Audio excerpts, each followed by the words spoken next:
good relationships become a sort of psychological PPE for us so that when we are placed in a stressful situation, the hull of the ship that we've been building together is strong. It's ready to weather that turbulence.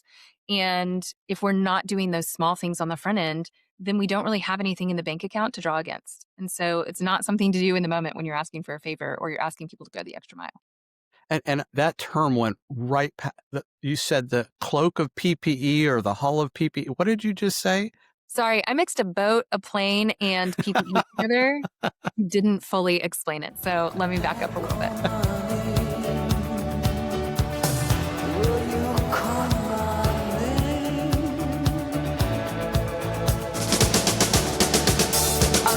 Hello, and welcome to the Fire Chief Podcast, the only podcast dedicated to the Chief Medical Officer. I'm your host, Lee Scheinbart, and this podcast brings you the hottest and most crucial conversations in healthcare and physician leadership. Our guest today is Dr. Katherine Meese. With 15 years of experience in healthcare management, leadership, and research, Dr. Meese is on a mission to use science to help healthcare leaders keep their people and keep them well. To her credit, Dr. Meese is an award-winning scholar regarding organizational behavior and well-being and has co-authored 2 textbooks on organizational behavior in healthcare that are used nationwide. The first is The Human Margin, Building the Foundations of Trust. And the second is Genfluence, How to Lead a Multi-Generational Workforce. Presently, Dr. Meese is on the faculty at the University of Alabama at Birmingham and also serves as an advisory board member for Belmont University Frist College of Medicine, Collaborative for Health Systems Innovation. Dr. Meese has been very gracious to join us and to share what I think are some rather profound insights about how to lead in healthcare today. Katherine, welcome to the show. Thanks. It's great to be with you. I really appreciate you doing this with us because I think I mentioned when we talked before, when I discovered your work, it had an immediate impact on my brain and subsequently the way I think about organizational leadership. And then you and I spoke further about your work, and it only further solidified my awareness such that I asked you to share it with our audience, many of whom are in the healthcare leadership space. But for those that are unfamiliar with the work, would you mind just orienting our listeners a little bit to this space, the space that you've explored, and why are you so particularly devoted to this mission, sort of with the beginner in mind, if you will? How did you come to this? I actually didn't start my career in healthcare. I started in oil and gas working in finance, but I got here as fast as I could. And one of the most surprising things to me when I transitioned from sort of this industry that's not particularly known for being altruistic into healthcare is that I thought because healthcare is a caring industry, it's an altruistic industry, that we would take really good care of our people. And as you can imagine, when I got here, that is not what we found. And I remember where I was sitting, still in my oil and gas job, waiting to transition and go back to graduate school, when I found out that healthcare workers or medical residents will work a 30-hour shift, like not during a natural disaster, just on a Tuesday. And so it is so surprising to me still that sometimes, even though humans are the only way that we can produce care, that we don't always give them the attention and maintenance that we would give to a piece of machinery that's our main means of production. And so that got me really interested in exploring how we can rehumanize this work so that ultimately patients can get the best possible care. Well, you're hitting a soft spot relative to how we behave in healthcare, and we're going to keep digging into this. So I know you've got a lot to share, but one thing you didn't mention, but you did share with me before, there's a family member close to you that is in healthcare. Would you care to explain some of the observations you began to have relative to that person's career and how that also shaped you a little bit into where we're going? Yes. So I married my husband when his second year of medical school, and then was surprised for like the next 10 years at sort of the conditions that he found himself in terms of his work environment, what was expected of him, how he was expected to sort of make life and death decisions on very little sleep or with very little support. And so that furthered my interest in this space. And so I actually started working once I finished my doctoral work as an embedded researcher within a healthcare system. And I was responsible for conducting wellness research. And this was right before the COVID pandemic. And so when the pandemic hit, I had an opportunity to really get into the details across the entire healthcare workforce, physicians, nurses, APPs, non-clinical, and understand what was driving their distress. And probably not a surprise to anyone here, but a surprise to me as a researcher, is that the main things causing that distress, it wasn't the pandemic necessarily. It was the feeling of betrayal or lack of support from their organizations or leadership. And so people were showing up to do the work. They were ready. This is what they've trained for. But the lack of support, I think, really is what created deep distress for so many people during that time. So that got me even more interested in this work and not only seeing that as a researcher, but seeing that, as a spouse of someone who was intubating COVID patients with questionable PPE. Thank you for sharing that. I wasn't trying to open up any Pandora's box, but it is meaningful, I think, for those of us who want to shape healthcare and healthcare leadership to really understand what we're talking about. We're talking about people at the bedside helping other people.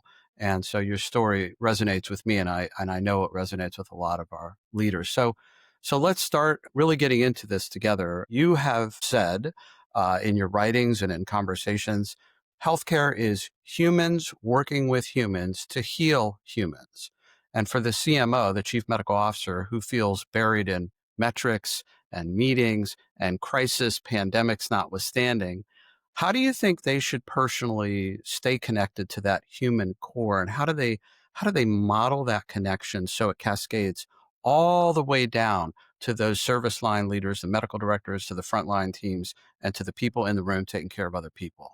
I think from a very business oriented perspective, it is easy to get caught up in the metrics and the things that you're supposed to do for your performance to hit financial and operational targets. But I think here the real key is the order of operations, getting the first things first. Like I said, in other industries, there is a very clear recognition about what is the means of production for that business, right? If it is an oil rig in the middle of the ocean, if it's a refinery, that's what you're going to prioritize and take the best care of.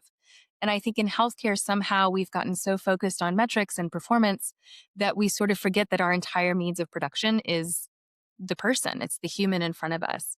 And so I think taking great care of that instrument, if you will, is fundamental to every other business and operational metric that we need to hit. That said, we can't turn people up like we would turn up machinery. And so there are very specific conditions under which people operate and function optimally. And so I think as leaders, and particularly as physician leaders, it's so important for us to keep that front and center because we will not achieve any of those other business metrics without it. And so, one thing that I encourage people to do, if they're not already, is to track what's happening when they lose a physician from the workforce, when someone chooses to take a job elsewhere, or when they choose to reduce clinical hours. What is that doing to your revenue and financial performance? Because often we know there's a connection. We've read about this connection in the literature, but that number is something that is so helpful, I think, for people recognizing and remembering that without this thing, we don't get any of those other performance benefits. The analogy is really insightful for me, right? When I think about equipment, and I've never been in the oil industry or gas industry, but I did drive a 2-ton dump truck through high school as a job working for the city, and we laid what was called pitch on the road, which is tar. And you had to do your preventative maintenance on the equipment. You had to give it to the guys in the shop to keep everything going day in and day out or week in and week out. It's not knowable by most people. I know you have knowledge about this. What is the preventative maintenance for those bedside workers? Because when they come offline, you're right. Your productivity, that productivity goes down, but the whole ward, the whole hall, the whole unit, the whole OR, it takes a hit because someone's got to pick up that slack, and it's not an infinite amount of workers, if you will. So does that logic make sense? It does. So, the way we would do this in a manufacturing industry is through routine maintenance and scheduled downtime. And so I think the same principles apply in healthcare. Routine maintenance, what does that look like? We're going to be thinking about all the dimensions of well being. There's 7 different types of rest. So when we think about scheduled downtime, people need social rest, they need emotional rest, mental rest, sensory rest, which is very hard to get if you go from a clinical environment with constant beeping to documenting after hours for many hours with constant notifications and alerts. We need creative rest. We need the ability to do things outside of our normal scope that rejuvenate us in that way. And of course, physical rest. And so all of those components are really critical for that scheduled downtime piece. Yeah, yeah. I mean, alarm fatigue is a very real phenomenon, and you have got to disconnect people from those alarms and those beeps. Now, maybe some technology will come to help us, but it's still some human has to make some human level decision about what's going on. So I love that. Okay. Next question. So your research shows that trust in senior leadership predicts turnover more strongly than trust in the immediate supervisor or even the pay that the worker is receiving. So again, put the chief medical officer hat on. What does the CMO have to do personally or do differently week in and week out to be seen as trustworthy by the clinicians who may never step foot in the C-suite or get that personal relationship with the most senior leader? Yeah, so there's sort of this belief sometimes I think among clinicians or physicians specifically that when one rises to the ranks of C-suite leadership, their lightsaber changes colors, right? They go from being one of us to being one of them. And I'm a huge believer that when people understand all of the constraints of a decision that you have to make, usually they will arrive at the same logical conclusion. So I think transparency in this area is probably the number one thing that I would say contributes to building trust in that space. Often people assume that you have nefarious purposes because they just don't know all of the constraints of that decision making. And they don't necessarily see how those decisions interact with an entire system because they're sort of relegated into a specific division or department. So I think transparency is thing one. We also have to, of course, manage our own behaviors and do trustworthy behaviors, which I think is pretty obvious honesty, owning our mistakes, having competence in that role. But beside that, we also see in our research that there's some things that get in the way of that senior trust relationship that have nothing to do with the senior leader.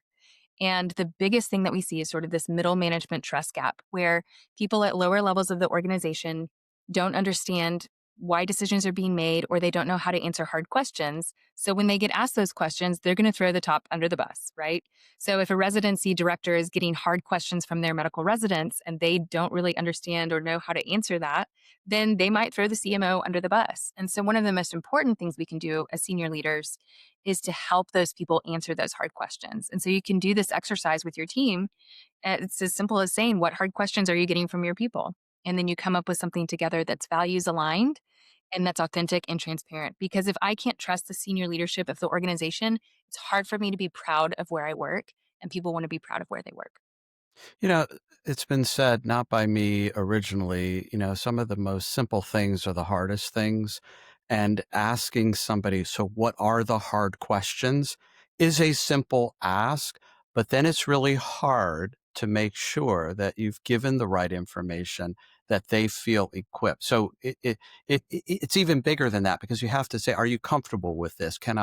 What kind of skill development do you need to be able to address this question? And if they push back, are you prepared and what are you going to say? Because human nature may be you end up throwing somebody under the bus because you're not ready for the whole conversations.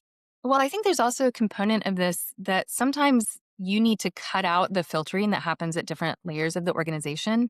If your message or the way that you're communicating as a senior leader isn't getting through without being really distorted at each level of the organization, sometimes you might need to carry that message directly. And that might look like rounding, attending staff meetings, showing up at huddles, regularly scheduled meetings so that you're not adding to people's workload to help deliver the message yourself and in turn build trust with those middle levels of leadership because you're demonstrating to them, hey, I'm willing to take the heat of my own decision. I'm not leaving you to take the heat for what I'm deciding. 100% agree. That's very helpful as well. You have said on many occasions that no humans, no margin, no mission. So if you were sitting in the chief medical officer chair tomorrow, not at your husband's institution, somewhere else, I don't think we would make it. yeah, we don't want to go there. What are the maybe first two or three non-negotiable human margin metrics that you'd put on that dashboard right next to length of stay or readmissions or time in the OR? What might you be thinking about that are non-negotiable as a chief medical officer in terms of human behavior? If your organization is not regularly measuring employee engagement, including items like trust in senior leadership, trust in supervisor, feeling a sense of decisional involvement, autonomy, that's the first place to start. And I'm surprised still how many organizations are not doing that regularly, or they'll measure once every 3 years. That's going to tell you nothing. So having that measurement in place, I think, is really important. Beyond that, I would be looking at two elements. The benefits that you have in place that allow people to recuperate, things like vacation time, things like maternity or paternity leave. Are people using it? And sick time too. Are people actually using it? If not, you have a pretty good indication that you might have a culture where people do not feel permission to rest or to recuperate or recover. That is going to be very hard to do that scheduled downtime if people don't feel permission to use the benefits that they've been given. And then the third thing I would say is making sure that you're also looking at first year turnover and voluntary turnover altogether, not just in the physician workforce, because it is very hard to have a happy physician, I believe, surrounded by a constantly changing team of disappointed or disgruntled nurses, APPs, and support staff. Yeah, on that last point, that became blaringly obvious through the pandemic and afterwards when we saw a lot of individuals leave the workforce and we bring in a new team and expect the surgeon or the anesthesiologist to behave as though it was just yesterday. But you have a whole, how do you get to know these people? They've been dropped in with parachutes on you or whatever the circumstances are. So I think you are right. Team stability, team development, and making sure everybody has the requisite downtime, not only the staff, but the physicians as well, so that you come together as a well-oiled team. And that takes work. You can't just drop people in, right? Yeah, it takes work, it takes practice, and sometimes that's not feasible. You're at a giant academic medical center, you're going to have a different combination of strangers in the OR. So you have to have some really strong shared values and norms to make that work. But often, preventable churn is a huge stressor and it causes a lot of role conflict where people are having to sort of renegotiate where does, the APP end and where does the physician begin? That's a challenging environment. Agreed. So in the human margin, you and Quint Studer describe 10 building blocks of trust, as I recall. And if CMOs can only realistically focus on a few levers at a time, can you name two trust building behaviors from a senior medical leadership perspective that have sort of the fastest and most visible impact on clinician well-being and retention? Right. So the first one I would say is rounding. If you're not rounding, you need to be rounding, going to where the work is actually being produced and seeing what's going on there, talking to your people, talking to people who don't report to you, right? Who are members of that care team. Oftentimes we design our organizational structures in a way that does not at all reflect the way that work gets done. And so we're surprised when a team of nurses reporting over here and APPs reporting up to a different leader and clinicians support staff reporting somewhere else and physicians reporting somewhere else. We're shocked that there's not a shared language, expectations, goals, and alignment. And so going to where the work is done, I think is very important. I think if possible, and this is a tall ask, particularly when the plate is full, if there is an opportunity to continue practicing clinically, even a small amount, a shift here and there, so that you can experience the environment that you're creating for your people, that is important. I'll add to that that some of the leaders that I've seen do that in the most trust building ways are the ones that will pick up the weekend shift, they'll work the holiday shift, they'll work the night shift, even though it is completely in their power to not get the bad shift on the schedule. But they do that as a means of building trust. So on this second point, this is one of the most touchy subjects amongst aspiring physician leaders and chief medical officers across the United States. And every conference, every lecture, every course that I'm involved with, this question always comes up. And I used to have a very, very rigid thought about this, and I have expanded my thinking. And I would just add a caveat to our listeners. It sort of depends on where you are geographically and where you are from a career perspective and what career you're in. So if you can do it, if it makes sense to do it, if you're enabled and empowered and you get scheduled downtime, go for it. It is such a highly personal thing when I really talk to people about it. But yes, you can earn trust elbow to elbow very, very quickly as opposed to rounding once a week or for a few minutes a day. And so I agree with you, but with that caveat. And I think it's not going to be a fit in every environment, right? But I think there are other ways to do that, to show up, to be visible, to be helpful. And more than being visible yourself, you're not there to be seen, but to see others, to see their situation, right? And to Yeah. acknowledge and notice. And for new leaders, it can be very off-putting. One day you used to wear a white coat or a stethoscope, and next you're rounding with a different colored lightsaber, as you indicated, and people don't want to talk to you suddenly. Well, you have been involved in some very large scale studies of burnout. I think I read about 6,000 respondents to one of your surveys, and relative to moral distress and the climate of burnout. And when a physician looks at their organization and thinks, we have a burnout climate problem, which I love that phrase, what are some of the best evidence based interventions that you can share where the CMO can champion that makes things better or things that might make things worse for that matter? Right. So we have several factors that influence burnout.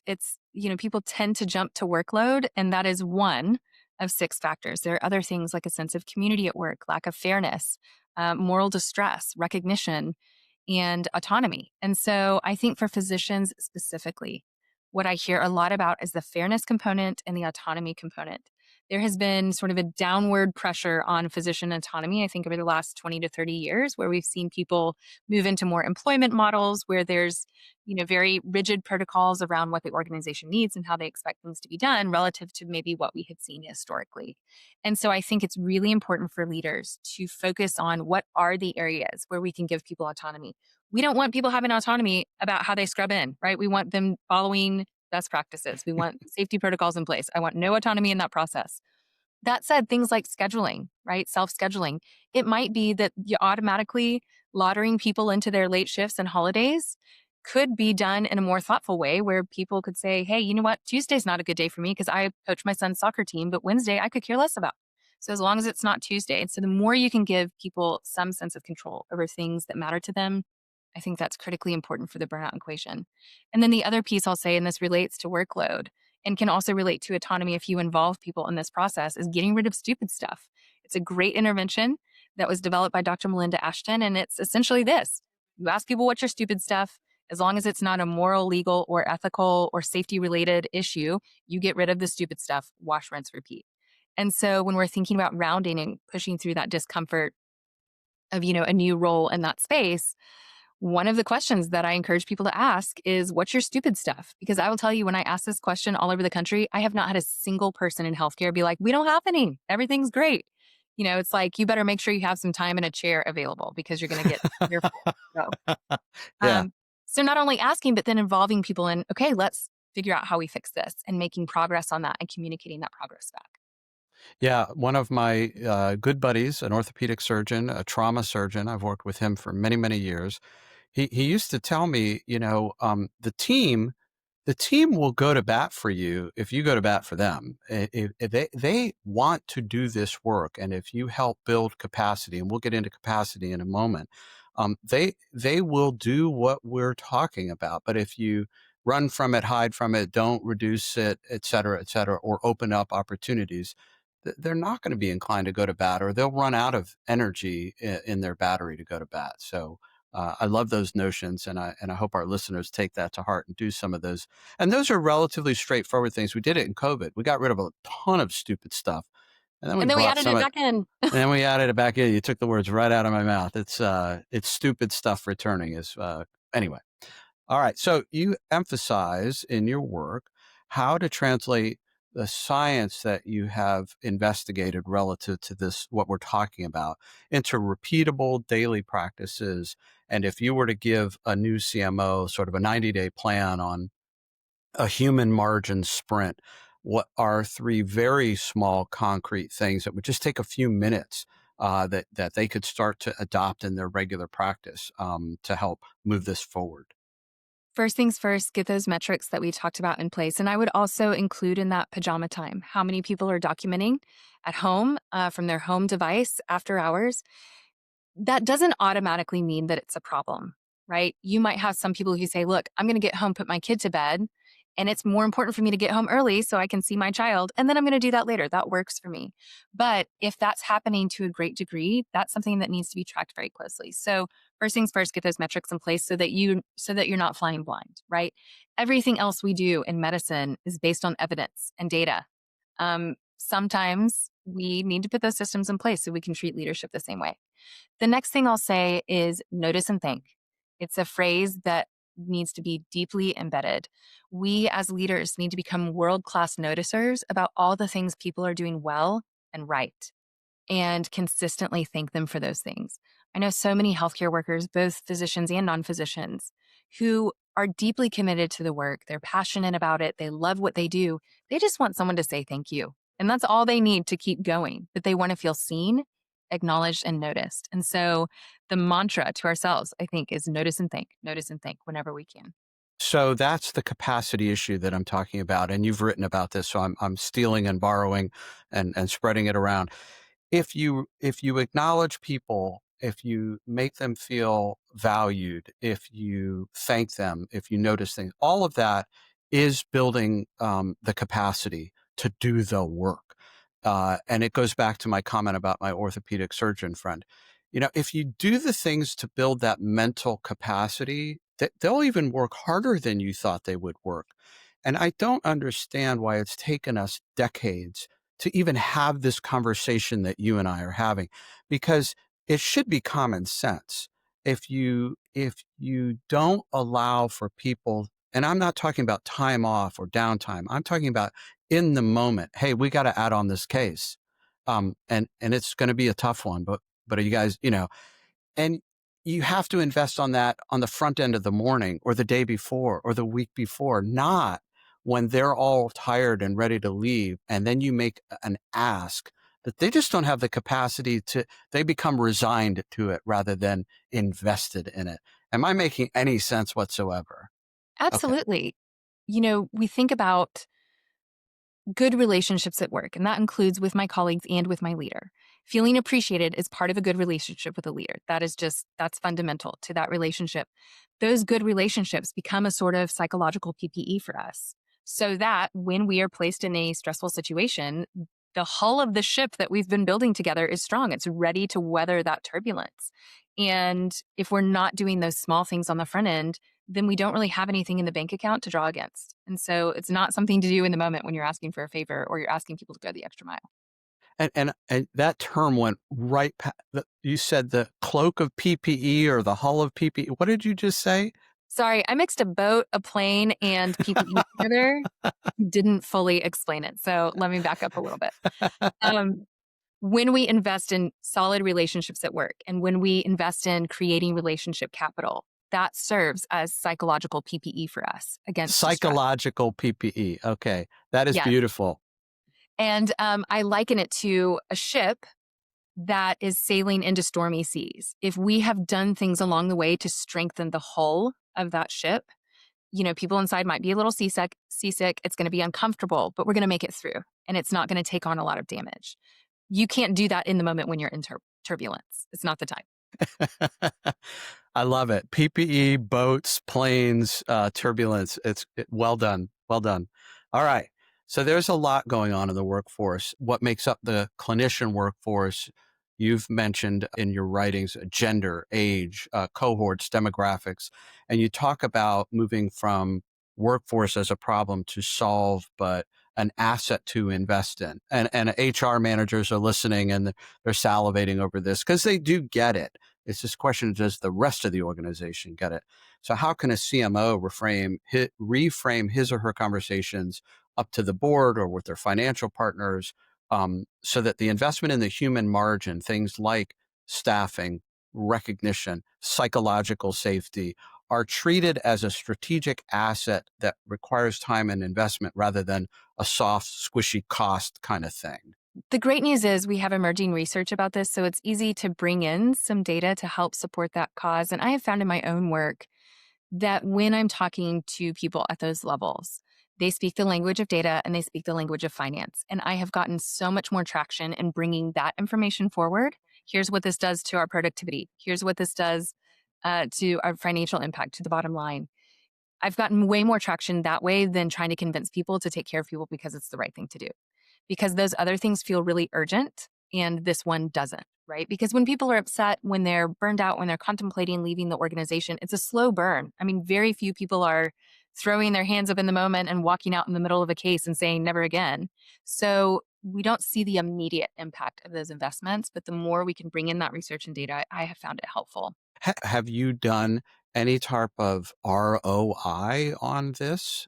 So we have some larger studies, and of course, they're not terribly precise because we're trying to generalize. But again, kind of going back to that idea of what metrics do we capture and track? Organizations are often not looking at those numbers, right? They're just looking at what is your quarterly revenue or expenses. When you sit with HR, they will talk about attrition and retention, and they will quote these numbers, and they will give you their, their dashboard or whatever. It's really about not only losing nurses, phlebotomists, lab techs, the whole nine yards, and quantifying them, but the flip side is if we invest, if we quantify our hours, if we quantify our leadership development, if we put a number in front of like setting up some kind of developmental skill sets for people, and that costs X, but the return is reducing that attrition. Have you done that kind of financial work with anybody? At a macro level, we can see changes typically in trends around attrition and retention. That said, we can measure sentiment of whether or not people plan to leave. And sometimes that is a much more direct measure that is going to be more sensitive to our interventions. And that you bake into an engagement survey as one of the key questions? I would either, yes. I mean, I am a fan of baking it into an engagement survey if that's done at a regular enough interval, or if you're doing some type of assessment around a specific program. I think that's Okay, also helpful to capture. perfect. All right, ready for the next question? I'm Okay. ready. So your upcoming work on multi-generational teams and the book Genfluence, leading 5 different generations under one roof. What are some of the blind spots that we see generationally in physician leadership, and what should CMOs be thinking about in adapting their communication and their recognition styles so that as many of those generational folks feel like, yes, this place is for me and they have me in mind? How do we help people understand that?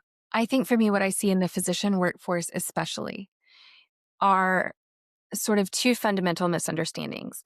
One is that younger physicians seem to not want to endure some of the same difficult physician conditions, perhaps that their older counterparts had to go through. And so there's this feeling of, well, I had to do that. I had to suck it up. I had to take 0 sick days for 3 years. Why aren't these people? So there's a sort of a disagreement or a misalignment of values there without sometimes the recognition that compensation is not quite what it used to be relative to expenses and inflation. Autonomy has been diminished, and some of the other things that physicians in the past may have gotten out of that type of commitment, those things have changed. So I think that's thing one. Thing two is I think there's also a fundamental misunderstanding about Gen Z and their mental health. We tend to interpret Gen Z as a weak and fragile generation that just doesn't want to work hard. And yet, when we actually look at trends over time in their mental health on objective measures like emergency room visits for self harm or suicidality or actual suicide, we see a tremendous spike in those behaviors up and to the right that we have not seen in past generations. And I will tell you, as a researcher, I have fundamentally changed my approach to how I work with students and employees from that generation because I too thought maybe these people just kind of don't want to work hard and they need to suck it up. And yet, for them with that mental health background widely across the generation, it is probably the wisest thing they can do to be protective of their mental health. And that is something fundamentally that other generations have not had to experience or deal with in the same way. Okay, I need to explore this with you so that I understand this. What I'm hearing is in the older days, in my generation and my predecessor generation, perhaps we should have been making that phone call, going to the emergency room, seeking help, but we didn't. So that we look at my generation or the prior generation and say they never went, they never had trouble coping. And then we look at Gen Z and say, look what they do. But what's really happening is they have great access and great self-awareness, and they're doing more appropriate. And we should have been doing that. And maybe it's not so different after all. Is that what you might be suggesting? So, yes, and there's actually another component to this. And this is the part that was most surprising to me. I think there's a normalization of caring for one's mental health that has happened over that course that people are saying, oh, that probably would have been a good idea. But there is something else happening in this generation specifically. So, prevailing theory as of now is that between the years of roughly 2010 and 2012, we had the introduction of 2 new technologies that gained mass adoption. Those were the smartphone, so internet in our pocket at all times, and introduction of social media with the like feature. So essentially, we gave humans the ability to have 24/7 connectivity to each other and to quantify social acceptance and rejection in a very measurable way. Now, we were all there then, right? I mean, you probably remember when you got your first phone or smartphone, but the difference in Gen Z is that when those technologies were gaining mass adoption, they were in their adolescent years, where the brain is going through a massive period of rewiring and is very sensitive to outside influence. And so rather than just a recognition that like mental health is important, we're actually seeing that there is a fundamental shift in the well-being of an entire generation, we believe, because of the timing of those technologies. And so in addition to some changing beliefs about how we should approach mental health, is a baseline level of mental health that is tremendously worse than prior generations, objectively speaking. And so, with that, there's no amount of trying to toughen people up in the workforce that's going to undo an entire adolescent of neurological rewiring. So, we're going to have to be very creative about how we design around that. And that might mean that we get more involved in thinking about how we could do gig work in healthcare, for example. We might need to leave capacity for mental health days that we didn't have to before. And as much as I think as a leader, I have struggled in feeling like, okay, we just need to equip them and they'll toughen up eventually. Getting more into this research, I'm learning that actually this is something that we probably won't be able to toughen up in the workforce. This is something that is a fundamental difference that we might have to design around. I accept and appreciate exactly where you're coming from. What I am now thinking out loud with you is that, in a way, hypothetically, they never had downtime as an adolescent. They were subjected to chronically, like any other bad drug or bad substance that hurts our capabilities and our capacities. And so they didn't even know how to even create their own downtime because it was constant. Because we didn't know any better, to be fair. I mean, people did know, but not the masses didn't know. And so they they need more of that support to generate what good downtime looks like, how to stop those external influences on the way their brain operates. Is that a reasonable assumption of mine? I think so. And I think it has implications for almost everything about the way we lead. So, for example, we know that over 40% of Gen Z says, I can't do anything right in high school. That's their belief. And so, when you think about implications for feedback as a leader and what that might mean for how you deliver feedback or how you encourage someone to speak up and ask questions when their baseline belief is that they can't do anything right in the first place, right? Um, we also could think about this idea that there was a shared experience of putting yourself out there and maybe being accepted today and rejected tomorrow, and then accepted and then rejected for 3 days in a row.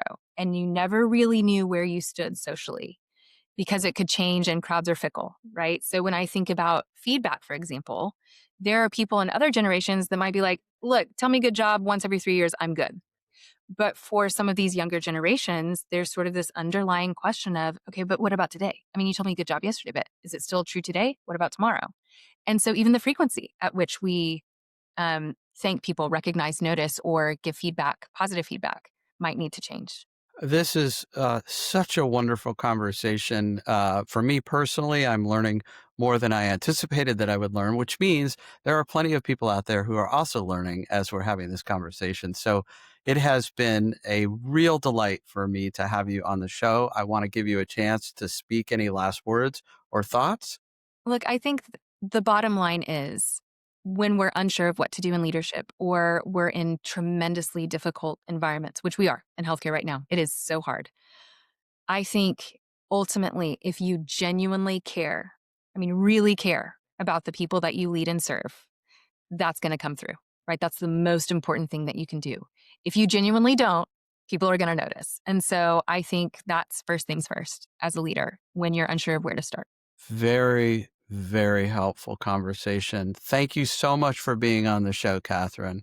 It's great to be with you. So, everyone, you have been listening to the Fire Chief Podcast, the only podcast dedicated to the Chief Medical Officer. Want to learn more about how to address the human margin at your organization? Connect with Katherine Meese. If you want to learn more about how to lead as a CMO? Connect with me and check out our website, thefirechiefcmo.com, and connect with me on LinkedIn. I love talking with CMOs from all over the world, so get out there, be a good human, be a chief, invest in other humans, But whatever you do, in the words of Sergeant Phil Esterhaus, remember, let's be careful out there.